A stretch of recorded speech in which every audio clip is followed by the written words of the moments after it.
Wow, what are you doing here? I asked as we arrived at the housewarming party for Bertie and his wife. Ashley opened the door and greeted us. Bertie and his wife decided to build a house for their future, and since we're close to them, we helped with the down payment as a sign of support.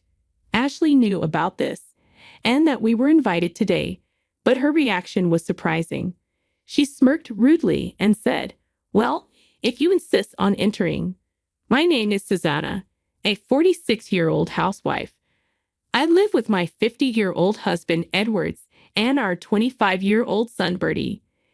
Edwards and I have been married for 26 years and still celebrate our anniversaries, maintaining a good relationship.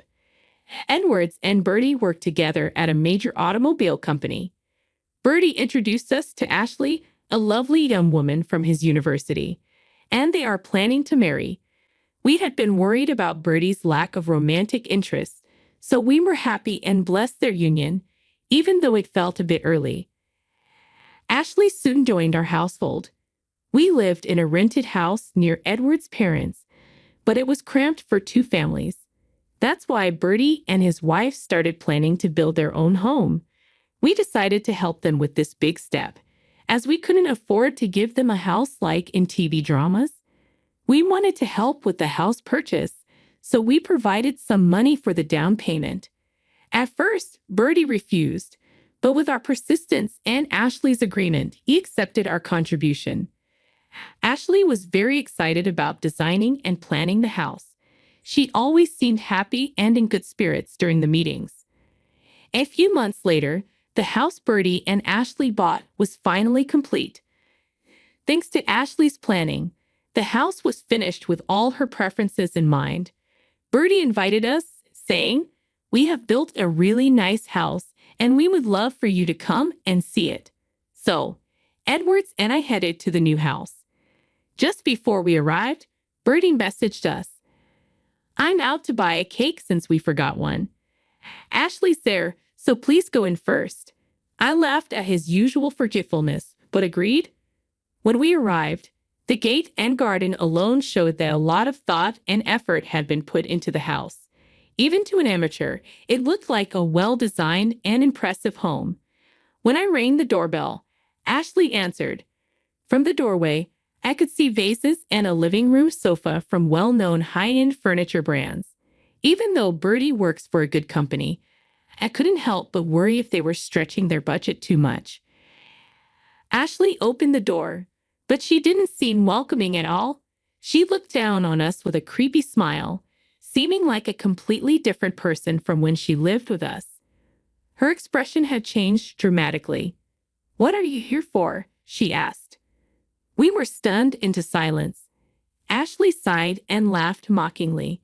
When I meekly replied that we were invited, she snorted in displeasure. "If you want to enter so badly, there's an entrance fee of $300, she said, repeating the words entrance fee. Ashley smirked. "Don't you understand? If you want to come into the house, you need to pay.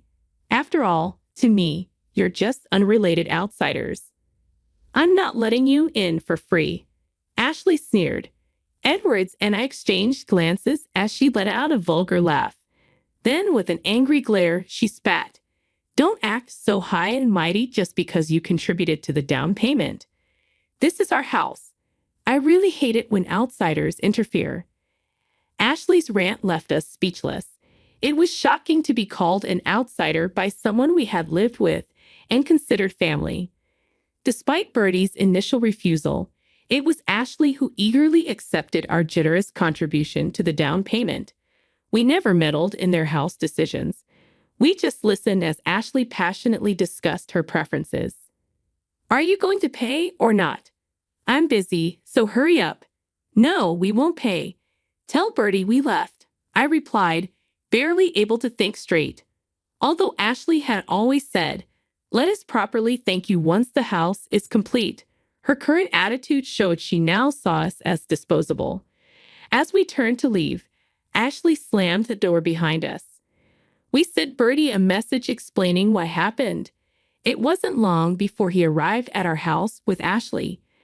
Bertie apologized profusely as soon as the door opened, while Ashley stood with her arms crossed, looking sullen. "Wait, don't come in here," I said. "Ashley, it's hastily made, so forgive its roughness." I stopped Bertie and Ashley from entering, then presented a piece of paper to Ashley. She read it with a puzzled look. "A contract. Yes, if you insist on charging outsiders an entrance fee, we don't want such a stranger in our home either. We'll waive the past entrance fees during your stay with us. So will you sign this?" Ashley took the pen and chuckled as she signed the handwritten contract. "Do you think this bothers me? I'm rather thankful I won't be paying any entrance fee, so I'll have nothing to do with you all." Bertie held his forehead and looked down as Ashley signed without hesitation. Afterward, Bertie continued apologizing. "Your apologies don't solve anything," Edward said. "Every couple is different, and while I don't want to meddle, Ashley's behavior and your inability to stop it is a problem." Edward's words seemed to hit hard. After that day, Bertie rarely came home. We stayed in touch via phone but never fully cut him off. We had no contact with Ashley, and a year swiftly passed. One day, the doorbell rang. When I opened the door, I was surprised to find Ashley, whom I hadn't seen in a long time. She looked upset and out of breath as if she had hurried over. "Didn't agree to this. What's the meaning of this?" she exclaimed. It turned out we had recently moved. Soon after we became estranged from Bertie and his wife. A friend of ours, a successful entrepreneur who owned several businesses and properties, approached us to buy their house. They were looking to downsize their assets due to their age.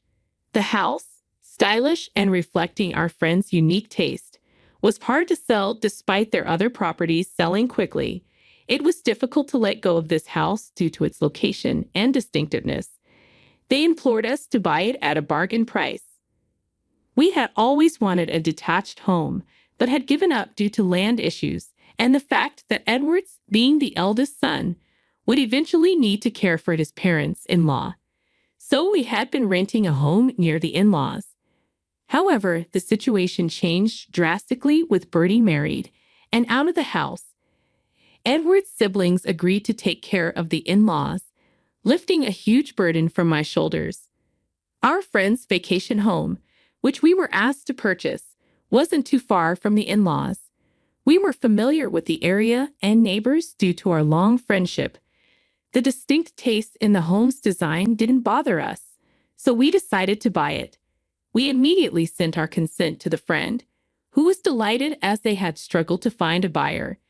They offered us the entire house contents, suggesting we could sell anything that didn't suit our taste to fund new purchases. All the furnishings were from a high-end brand that our friend adored, from sofas to small dishes. Though known for its high cost, a little research showed that the items still fetched a considerable price. We sorted through what we needed and what we didn't, selling some to supplement the home buying funds, and brought in our previous belongings. The move was swift, thanks to our friends and Edward's siblings. The new home, full of unique features, filled us with excitement. We casually informed Bertie about the move. Ashley stood on our doorstep, demanding, "I want this house. Let's swap homes." However, we didn't give out our new address and specifically mentioned to Bertie not to tell Ashley. Despite this, it seems she learned of it from neighborhood gossip and looked up the house herself. The furnishings left by our friend were from the same brand Ashley adored, and she figured this out. We hadn't even given Bertie the new address yet, but Ashley found it on her own. "I had no idea you were moving to such a luxurious house. Those are my favorite brand of furnishings. It's not fair. Swap your house with the one we built. It will surely be better for you," she demanded, making disjointed requests. Ignoring my bewilderment, Ashley tried to forcefully enter the house. In a rush, I presented the contract she had signed earlier. "If you step 1 foot further, you will have to pay." That was the agreement. I said, demanding an entrance fee as she had done to us. Ashley was furious when she realized the hastily signed contract was now binding her just as she had demanded entrance fees from us. I refused her entry until she paid, causing her anger to erupt. She kicked the entrance door and attempted to force her way in, shouting loudly and attracting the neighbors' attention. Amidst the commotion, Bertie arrived running at full speed. "Calm down, Ashley. Making a scene won't help. Let's go back home," he pleaded. Strained by Bertie's calm demeanor, Ashley yelled and hurled insults at me. She glared at Bertie, accusing him childishly of deceit. "You say it too. I married you to live a work-free life surrounded by my favorite brands, not to have in-laws living better than us. If I knew I would be this miserable, I wouldn't have married you," Ashley revealed, her unbelievable thoughts in a tirade. Shocked by her harsh words, we were about to intervene when Bertie gripped her shoulder. His usually mild demeanor was gone, replaced by a stern resolve. "I've been thinking maybe I shouldn't have married you either. We need to talk," he said firmly, dragging the still flailing Ashley back home. Confused by Bertie's uncharacteristic firmness, she was pulled away. I wondered if they would divorce and soon thought it might be for the best. Ashley's rant revealed her shallow intentions. Bertie called later to apologize and within 2 months informed us they were divorcing. It seemed Ashley only valued Bertie for his income, boasting about her influence in their home designs and enduring it as a favor. Despite contemplating immediate divorce, Bertie faced the reality of their new home's mortgage. Bertie insisted Ashley find employment and worked overtime, desperately trying to save up for the divorce. However, Ashley showed no signs of job hunting, instead withdrawing money from Bertie's savings for her shopping. When confronted, she claimed to have earned the money by charging friends an entrance fee to their home, which they paid, mistaking it for a housewarming gift. After repeated demands for entry fees, friends distanced themselves, leaving the house guestless. Ashley then audaciously set up a toll booth outside, demanding passers-by pay to use the road. The police were called after neighborhood complaints, leading to a massive argument between Bertie and Ashley, where she continued to blame everyone else for the situation. Finally, Bertie decided to divorce, deeming further discussion with Ashley futile, and reached out to her parents to explain the situation and his intention to divorce. Ashley's parents were reasonable and understanding individuals. "We are deeply sorry for our daughter's inexcusable behavior." Ashley's parents apologized repeatedly and promptly arranged a meeting to discuss the situation. When Ashley initially lashed out at Bertie upon her parents' unexpected visit, they quickly subdued and reprimanded her. When the topic of divorce was brought up, Ashley became hysterical, but her father restrained her. Her parents agreed to take on the responsibility for the settlement debts and sorting out the new house. Still furious, Ashley was forcibly taken home by her father. "I thought it would be embarrassing to rely on my wife's parents, but if I knew things would settle so quickly, I would have asked them sooner." Bertie looked exhausted as he spoke. I gently patted his back, acknowledging all the hardships he had endured. Several years have passed since Bertie's divorce from Ashley. Ashley is now living a far cry from her dream life, working part-time at a supermarket checkout and other back-end jobs she once looked down upon.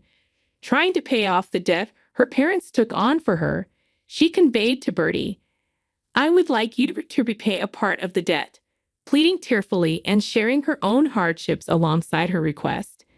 But he firmly told her that she must work hard and pay for herself, as it was her own doing. Despite the ongoing challenges, including dealing with a persistent Ashley and even contacting the police, Bertie is now happy. A female colleague supported him throughout the ordeal of handling Ashley's stalking and his own distrust of women. Though it took time, Bertie became optimistic about marriage again and has since remarried the supportive colleague. They now live in a small apartment, saving up for a new home. We are relieved to see Birdie finally regaining his smile.